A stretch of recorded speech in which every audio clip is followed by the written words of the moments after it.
Alors, ce soir, on vote effectivement pour la succession de Thomas, et c'est cette convention régionale des jeunes centristes. Vous nous avez fait la gentillesse de choisir le Loiret pour vous accueillir. Ça nous touche beaucoup. Et ça va me permettre de vous adresser un message sur les raisons pour lesquelles finalement, au nouveau centre, on a fait le choix, je dirais même le pari de la jeunesse. C'est un pari sur le plan national. On le voit d'ailleurs avec Jérémy et avec l'équipe nationale qui est très très jeune. Jérémy va nous donner, parce qu'il a déjà calculé, la moyenne d'âge du Bureau national des jeunes centristes. 24 ans, 23, 24 ans. Toi, tu es le plus jeune. 24 ans, très bien. Pari de la jeunesse. Et bien, ce pari de la jeunesse sur le plan national, nous avons décidé de le faire également sur le plan départemental. Nous l'avons fait sur le plan départemental puisque Thibaut, qui est président départemental depuis maintenant plus d'un an, président, oui, effectivement, excuse-moi, mais ça t'inquiète pas, ça viendra avec l'âge. Quand tu seras président départemental, finalement, ça veut dire que tu auras pris un peu de bouteille. Donc, Thibaut, qui est délégué, effectivement, des jeunes centristes sur le département du Loiret, qui est devenu à moins de 18 ans, à peine 17 ans, c'est tout de même un bel âge pour s'engager. Voilà, parce que théoriquement on s'engageait à partir de 18 ans, hein, à l'époque du service militaire, mais lui c'est à partir de 17 ans. Philippe Barbier, il est où notre délégué départemental?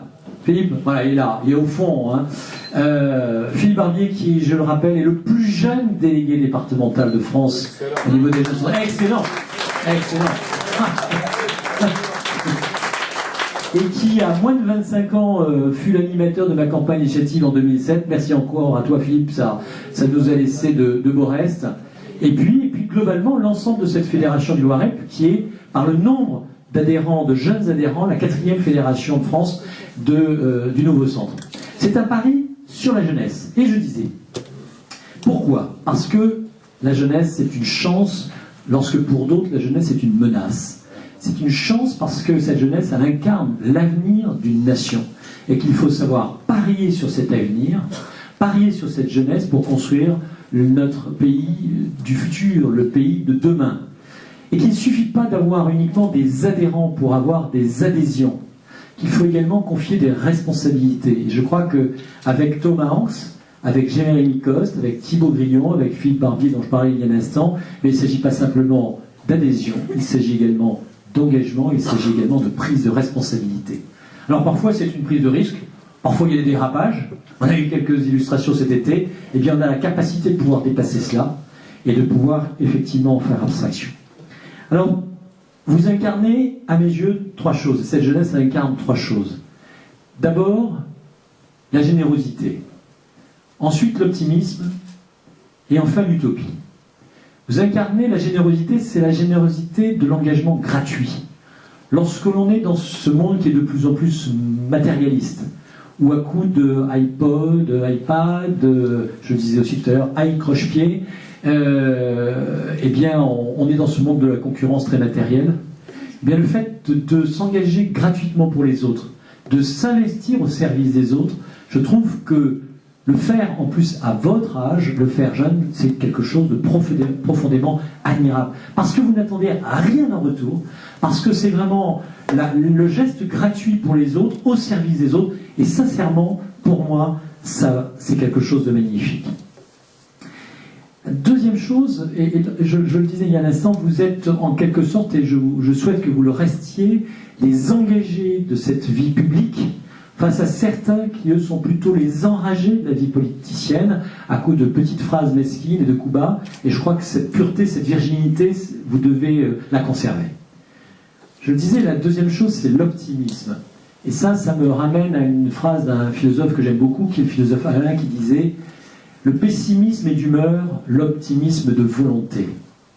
Vous n'incarnez pas l'humeur du défaitisme, vous incarnez cet optimisme volontariste, celui qui consiste à véritablement soulever les montagnes, à pouvoir dépasser, à vouloir effectivement vaincre dans votre action, à trouver, comme je le dis, les solutions aux problèmes lorsque d'autres cherchent les problèmes aux solutions.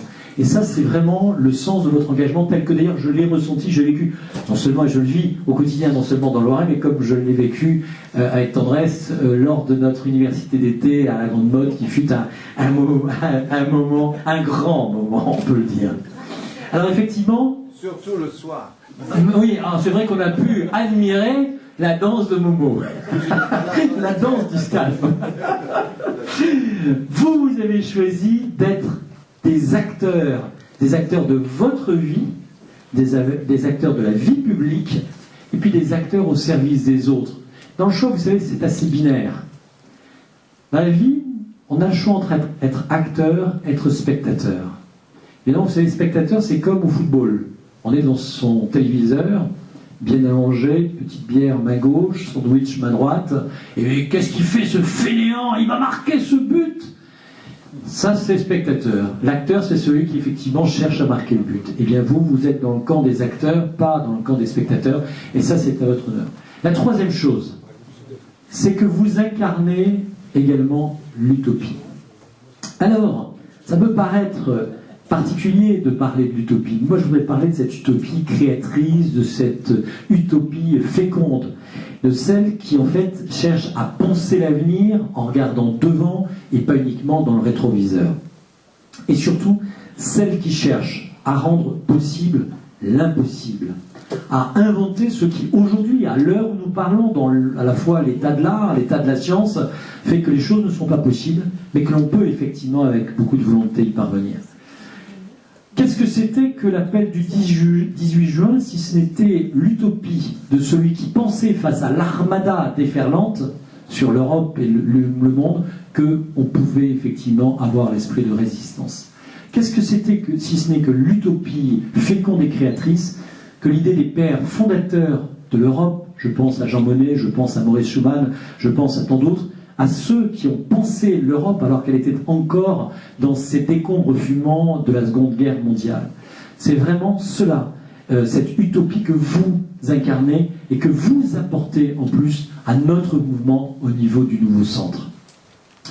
Et alors, cette utopie, si j'en parle ce soir, c'est parce que je garde toujours avec moi une pensée magnifique de Victor Hugo. Vous savez, Victor Hugo, c'était ce jeune homme de 80 et quelques années qui écrivait encore beaucoup parce qu'il était resté jeune dans l'âme et dans l'âge, et qui disait ceci. Savez-vous quelle est notre maladie? C'est l'utopie. Savez-vous quelle est votre maladie? C'est la routine. L'utopie, c'est l'avenir qui s'efforce de naître. La routine, c'est le passé qui s'obstine à vivre. J'aime mieux le mal d'enfant que le mal de mort. Eh bien, effectivement, vous incarnez ce mal d'enfant, c'est-à-dire ce mal de l'utopie, celui de la jeunesse, celui qui est porteur d'avenir. En conclusion, je voudrais, parce que je crois que ce soir, le débat que vous voulez avoir avec l'ensemble de l'Assemblée, y compris nos parlementaires, c'est ce qu'incarne, ce que représente le centrisme à l'horizon 2012. Je vais vous donner ma lecture pour ne pas avoir à reprendre la parole tout à l'heure. Quand je l'ai, je la garde, hein, mon cher Momo, tu le sais, même à Nanterre. Alors, pour moi, si je dois résumer ce centrisme à l'horizon 2012, il prend un nom commun, le personnalisme, et un nom propre, Mounier. C'est le personnalisme de Mounier. C'est celui qui s'efforce de s'attacher à la personne humaine, dans son identité, dans son individualité, dans sa différence, dans sa diversité. C'est ce qui fait qu'on s'attache non pas à l'humanité dans son ensemble, bien sûr qu'elle est importante, mais également à chercher à résoudre les problèmes de chacun, y compris au sein d'une même famille, entre deux frères, entre un frère et une sœur, parce que chacun est différent. C'est supérieur à l'individualisme parce que l'individualisme, c'est synonyme de l'égoïsme. C'est supérieur à l'humanisme parce que bien souvent, quand on parle de l'humanisme, et ceux qui en parlent le plus, et le plus souvent, sont bien souvent ceux qui s'intéressent plus à ceux qu'ils ne connaissent pas qu'à ceux qu'ils connaissent et qui sont juste à côté d'eux. En clair, à avoir la main sur le cœur pour ceux qui sont très très loin, et un peu moins sur le cœur pour ceux qui sont juste à côté et qui ont autant besoin d'eux.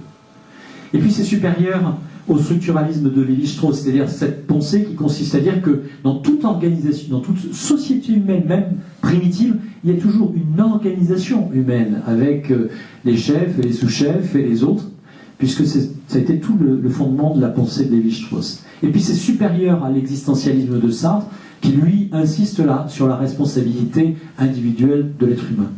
Alors moi, en conclusion, ce que je voudrais vraiment dire, c'est garder en vous, vous les jeunes centristes de la région centre, les jeunes centristes du Loiret, gardez votre générosité dans l'engagement, gardez votre optimisme dans l'enthousiasme, gardez votre soif d'utopie pour construire effectivement le monde de demain. Gardez tout cela intact, c'est ce qui va vous préserver d'une autre maladie qui est celle de la vieillesse, celle qui ronge le cœur des vieillards avant l'âge. Vous savez, ces jeunes vieillards de 18 ans qui sont en train de penser d'abord à leur retraite avant même que d'avoir jamais travaillé une heure dans leur vie. Ça, je les plains de tout mon cœur parce que ça doit être terrible que de penser à 18 ans à sa retraite. D'ailleurs, sincèrement, ils vont y penser, à mon avis, longtemps et de plus en plus longtemps. Eh bien, gardez effectivement en vous cette foi intacte, et ça me permet de rebondir sur cette magnifique formule de MacArthur qui disait « On ne devient pas vieux pour avoir vécu un certain nombre d'années, on devient vieux parce qu'on a déserté son idéal. Ne désertez pas votre idéal, restez des engagés, restez des hommes et des femmes de foi, et vous verrez que l'avenir sera radieux. » Merci.